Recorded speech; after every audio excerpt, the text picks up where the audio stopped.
L'édito écho. Jean-Marc Ayrault reçoit tout à l'heure les organisations syndicales et patronales. Ça commence, nous disait Maxime, dans 20 minutes. Bonjour Nicolas Barré. Bonjour Thomas. Ce rendez-vous, c'est un peu la première pierre de la désormais fameuse remise à plat de la fiscalité voulue par le Premier ministre. Alors que peut-on en attendre de ce rendez-vous ? D'abord, un drôle de spectacle, assez incongru. Pourquoi ? Parce que les acteurs ne joueront pas leur rôle. Les partenaires sociaux ne sont pas dans leur rôle sur la fiscalité. Alors que l'on parle avec eux de droit du travail, d'assurance chômage, d'emploi, c'est normal, mais que l'on parle de fiscalité, c'est inédit, du jamais vu sous la Ve République, et ça pose un problème de fond.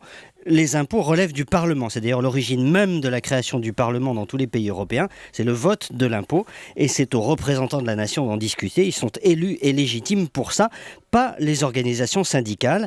Les syndicats et le patronat ont le droit d'avoir un avis, bien sûr, mais ce n'est pas avec eux que le chef de gouvernement doit conduire une réforme fiscale.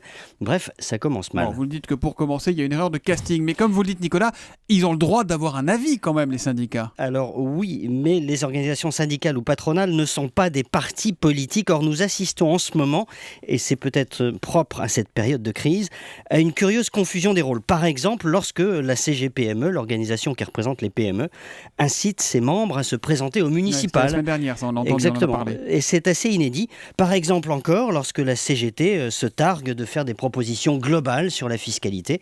En fait, les organisations dites représentatives, et qui en réalité ne le sont pas vraiment, se sentent sans doute dépassées par leur base, d'où leur tentation de faire de la politique, en l'occurrence avec la complicité du Premier ministre, qui d'une certaine manière contribue à cette confusion des rôles. Bon, essayons d'être positifs, Nicolas Barré. Est-ce qu'il peut sortir quelque chose de cette concertation ? Malheureusement, j'en doute un peu. On risque fort d'enfoncer les portes ouvertes.